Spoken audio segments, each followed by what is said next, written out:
The flag flies again. The U.S. Embassy reopens in Cuba, a move many hope will end decades of hostility. Immigration crisis. European leaders scramble to deal with thousands of refugees fleeing the Middle East and North Africa. Pro-life victory.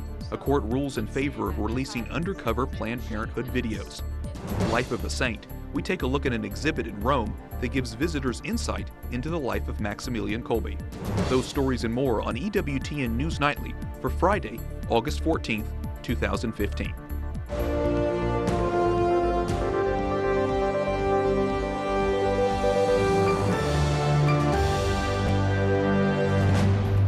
Good evening and thank you for joining us. I'm Wyatt Goolsby in for Brian Patrick tonight.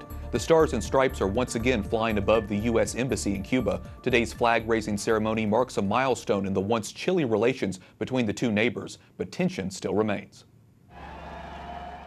And with that, the U.S. Embassy in Cuba is officially reopened. Secretary of State John Kerry was on hand to make it official.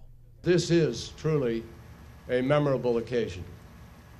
A day for pushing aside old barriers and exploring new possibilities.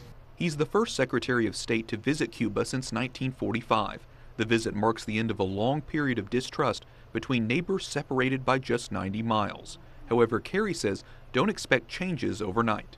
It would be equally unrealistic to expect normalizing relations to have, in a short term, a transformational impact.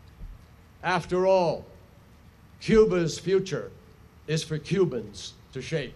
The three Marines who lowered the U.S. flag down at the embassy in 1961 were also on hand to watch it be raised once again. We knew it was closing up, but we had no idea as to all the particulars behind it, As far as I was concerned, it was a sad day. Not on the guest list? Dissidents in Havana. The government says there was limited room at the ceremony, but Kerry would meet with them later in the day. This all comes after President Obama began thawing the chilly relations between the two nations, taking Cuba off the official state sponsors of terror list, relaxing travel restrictions, and resuming diplomatic relations. Meanwhile, critics of President Obama's Cuba policy are sounding off. He has ensured the regime will receive international legitimacy and a substantial economic boost to benefit its repression of the Cuban people. The debate will no doubt continue in Washington and across the U.S. Frank Calzon is the executive director of a Center for a Free Cuba. Frank, you're in Miami right now, a city full of people who's escaped Cuba's Castro regime. How do they feel about the embassy's opening? Well, there are all kinds of opinions, but I would argue that the majority of the Cubans, exiles, Cuban Americans here, are very saddened by what has happened. The radio here has been full of stories of dissidents calling from Cuba, saying that for the last 2 or 3 days, the political police has visited them at home to threaten them and to tell them that they must stay inside doors until Mr. Kerry leaves the island. And so, Frank, why should we be celebrating renewed diplomatic relations?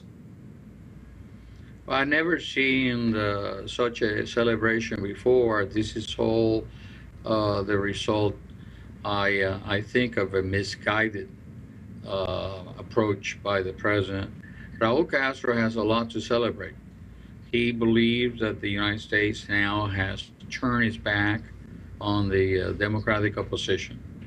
And Secretary Kerry believes that this is good for the legacy of the president. But in none of these discussions, the Cuban people appears as a major factor.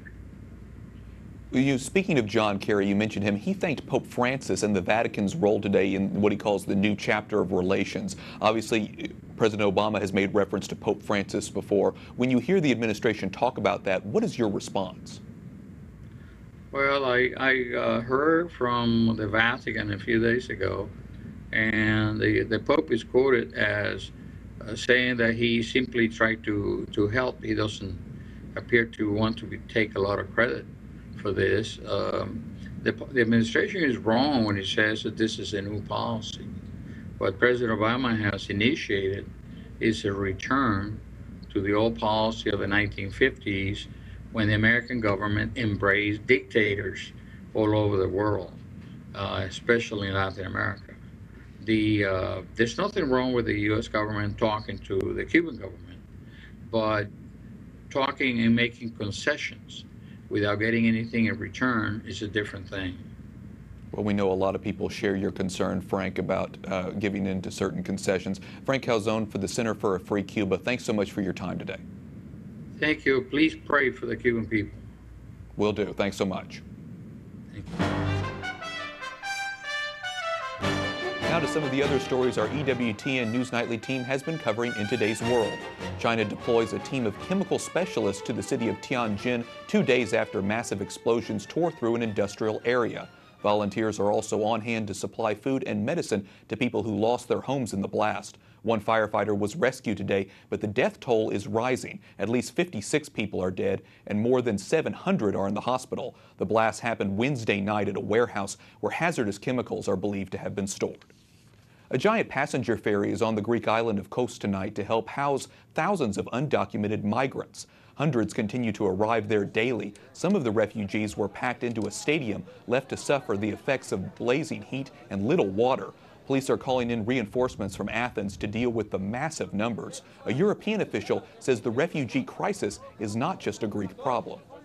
Today, the world finds itself facing the worst refugee crisis since the Second World War. And Europe finds itself struggling, fighting to deal with the high influxes of people seeking refuge within our borders. More than 7,000 migrants, most from the Middle East and North Africa, arrived in Kos in the last month. Tens of thousands more have landed in other parts of Greece. We'll have more on the migration crisis a little later in the newscast. Firefighters are making progress against a blaze in Northern California that has forced more than 100 residents to evacuate. Crews are taking advantage of cooler temperatures to clear brush with bulldozers. This latest fire in Lake and Napa counties is threatening dozens of homes. Authorities say roughly 12,000 firefighters are working across the state to deal with more than a dozen wildfires. A judge in California denies a request to block a pro-life company from releasing a series of undercover videos of Planned Parenthood practices. The ruling on Thursday from the state Superior Court says the Center for Medical Progress cannot be denied their First Amendment rights to release the videos. STEM Express, whose employees are featured, called for an injunction against the group. Pro-life leaders have welcomed the decision. A Colorado appeals court says a Christian baker cannot refuse to bake a cake for a same-sex wedding celebration. Jack Phillips' lawyer says he'll appeal the case to the Colorado Supreme Court next month. Our Jason Calvi has more. Masterpiece Cake Shop serves up sweet treats in the Denver suburbs. Gay couple Charlie Craig and Dave Mullins wanted to order one of these, but Christian owner Jack Phillips said no. Marriage is between one man and one woman, and for me to participate in a marriage that was not one man and one woman would be to participate in that sin and would be dishonoring to my God. The Colorado Court of Appeals ruled yesterday that Phillips could not cite his Christian beliefs in refusing service to the couple, who's represented by the ACLU.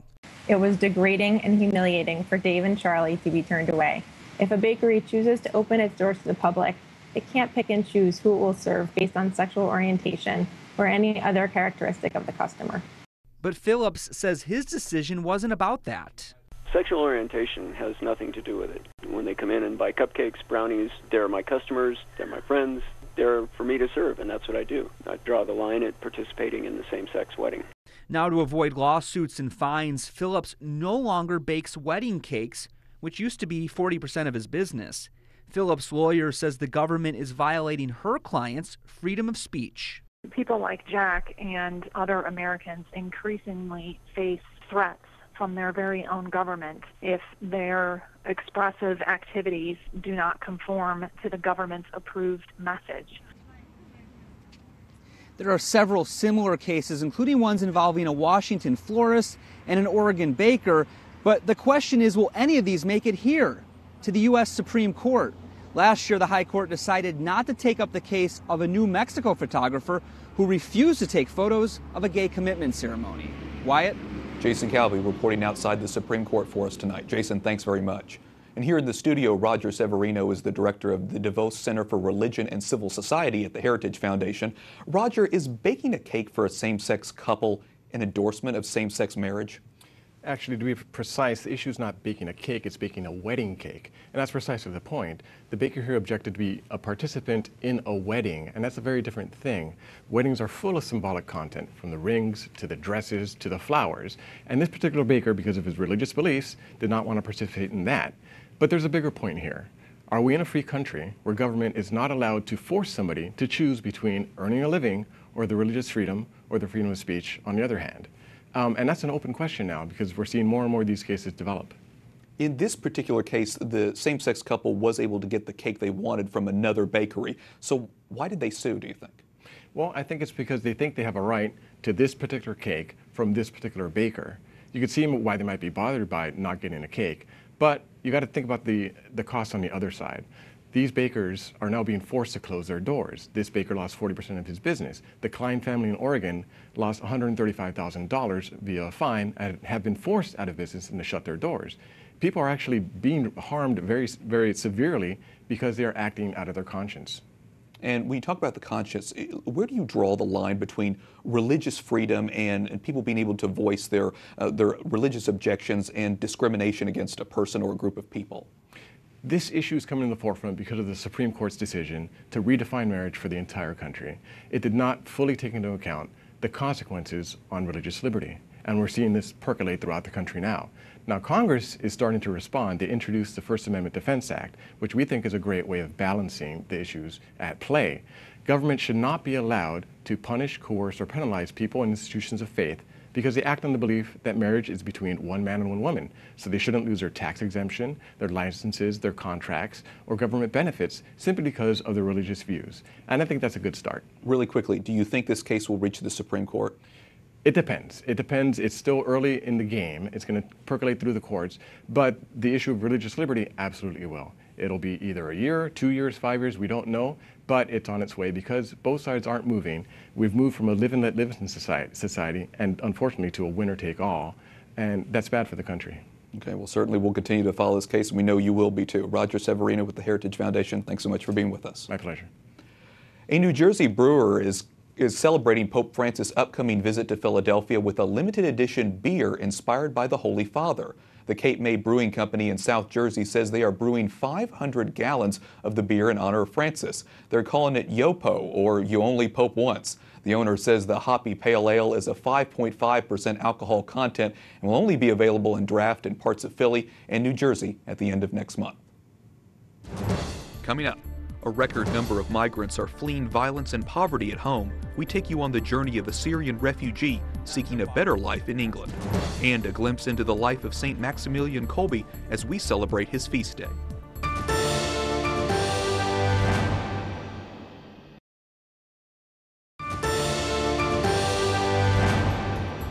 The Auschwitz Memorial tweeted this image today. It's the starvation cell where St. Maximilian Kolbe was killed 74 years ago. He died in place of another prisoner at the Nazi concentration camp. We celebrate the saint's feast day today. Thank you for joining us this evening. I'm Wyatt Goolsby. The Italian Coast Guard says it rescued hundreds of migrants off the Libyan coast in several different operations this week. Many of those migrants are fleeing violence and poverty in their home countries. Tonight, Catherine Zeltner introduces us to one Syrian refugee who hopes to reach England.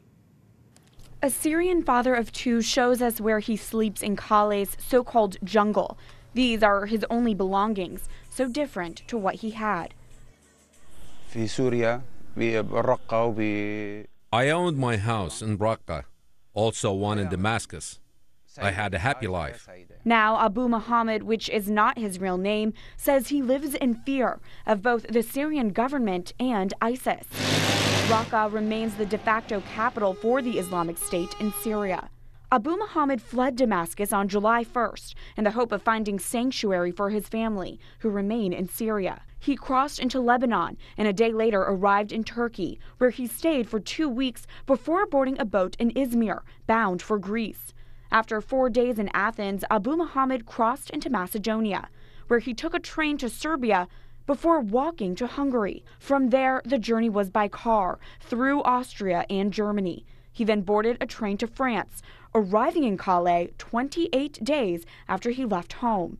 But after traveling more than 3,000 miles, this is not the destination Abu Muhammad envisioned. Here at the camp, we sleep on the ground. There's nothing else. They offer us only one meal a day. He still hopes to get to the UK, just 20 miles across the English Channel. So close, yet still so very far. I'm not worried about my own life, but I'm worried about the future of the young children who need education. Education is important, especially for Muslims. It is the path to paradise. A path that for now remains closed. Catherine Saltner, EWTN News Nightly. Thanks, Catherine. And earlier this week, our Brian Patrick spoke with the communications director of Caritas Internationalis, a Catholic group on the ground serving Syrian refugees. Patrick, have you witnessed the plight of these Syrian refugees firsthand? I just recently got back from Lebanon, where there are over 1 million Syrian refugees. And they're living in terrible conditions. They're living in makeshift camps, in half-built buildings. There's very poor hygiene. Children don't go to schools. There aren't any jobs. And what's more, you know, they've been there for many years. So there's this sense of complete desperation there. Isn't that feeling of desperation overwhelming, even to those that are trying to help them? It is. I mean, when I opened my computer this morning, the first message I got was, "It's raining mortars," and that was from Damascus. So there's this really grinding sense that the war is just grinding people down. Do you think the West is really aware of the gravity of this situation? I think the West is aware of the gravity of the situation, but I don't think they have a plan of what to do. There's no diplomatic plan. There's no sense of how to move it forward and how to end not just the war in Syria, but the conflict in Iraq and the problems across the region. And what is it that Caritas can do there, and what are the challenges that you're facing in doing so? The challenges are huge. Obviously, working in a conflict which is so complex and dangerous, it's incredibly difficult. However, we are able to reach about 1.2 million people last year, and that's from support from Catholics from about 55 countries around the world.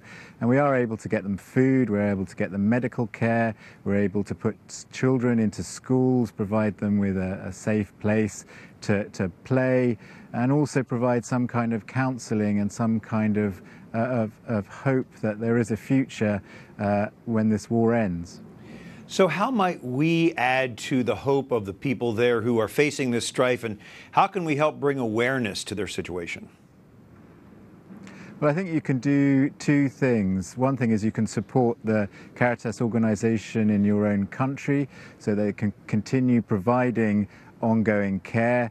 And the other thing is really to put pressure on governments that they need to seek a solution to this conflict. This needs to have a higher profile. I just got a message this week from someone in Syria saying, please don't forget about us. Please talk about us, because otherwise we'll just be forgotten. Well, we can all do that and pray. Patrick Nicholson from Caritas Internationalis joining us from Rome. Thank you, Patrick. Thank you. And our thanks to Brian Patrick for that interview earlier this week.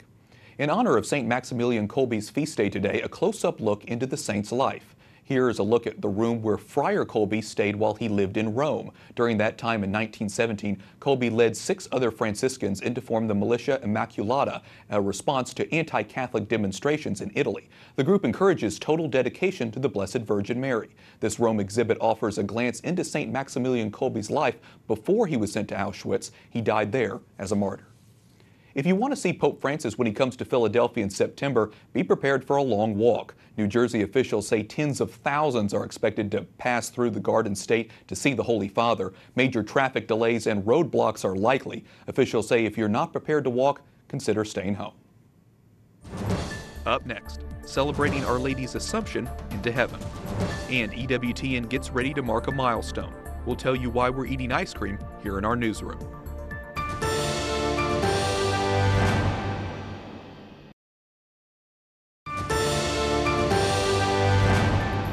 The Immaculate Virgin, preserved free from all stain of original sin, was taken up body and soul into heavenly glory and exalted by the Lord as Queen over all things. The Catechism's teaching on the Assumption of Mary ahead of tomorrow's Solemnity.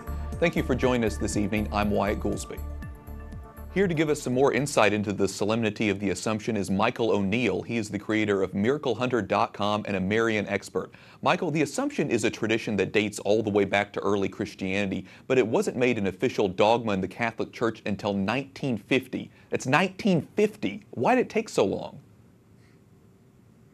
Well, you're absolutely right. This is actually a very recent development in the history of our church, but the tradition goes all the way back to the 3rd and 4th century. There's some apocryphal writings and later some writings of saints who talk about the Assumption of Mary. So this is a very long-standing tradition that was just sort of cemented by Pope Pius XII in 1950. So can you clarify why the church holds to this belief if there's no clear biblical reference? Absolutely. I think as Catholics, we take this for granted. It's a dogma of our faith, but it is in fact one of the greatest miracles in the history of our church. And it might be one of the only ones that actually we're required to believe. Most miracles outside of Scripture we don't have to believe, but this one is a dogma of our faith. But to get back to your question, it's outside of Scripture, and we still believe it because of the teachings regarding Mary being free from original sin. So we talk about her being free from the chains of death, and so as a result, it makes sense that she was assumed into heaven. And so how do you go about addressing, for example, our Protestant brothers and sisters who ask you for the argument to try to kind of convince them and explain to them about the Assumption? Well, like many things in our Catholic Church, it dates back to the earliest days of the Church. So people like Martin Luther, for example, would have believed in the Assumption, and any of the great early Protestant reformers would have believed in the teachings of the Church regarding Mary. So it's only the developments as of late that Protestants have really sort of shed the beliefs regarding Mary. How is this solemnity celebrated across the world, Michael, and how does it vary by culture? Absolutely. It's one of the great feast days in the history of our church. And there are actually national holidays in many countries for the Assumption. And of course, it's a holy day of obligation as well. So there are many Marian feasts, processions, and things like this that go from country to country, but it's a widely celebrated devotion in our church. Well, and certainly, like you know, here in the United States, unfortunately, we don't have the opportunity to celebrate with all of those big feasts like they do in other parts of the world. So it's great to be able to hear a little bit more about that and certainly get your insight. Michael O'Neill with MiracleHunter.com. Thanks so much for joining us. Happy to be here. Thank you. Finally tonight, this weekend marks a special anniversary for the EWTN family. It was on August 15th, 1981 that the Eternal Word television network began broadcasting into American homes. Tomorrow marks 34 years since Mother Angelica launched the network with only $200 and 12 cloistered nuns. Mother went on to transform a monastery garage into a TV studio, becoming the first Catholic TV station in the U.S. Name of Jesus, who is Lord, may his eternal word be proclaimed.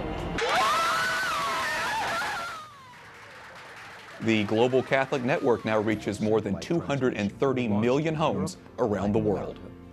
And we thank you for your continued support of EWTN and for watching EWTN News Nightly tonight. For the entire team, I'm Wyatt Goolsby. We leave you tonight with depictions of Mary's Assumption as we prepare for tomorrow's Solemnity. Good night, and God bless.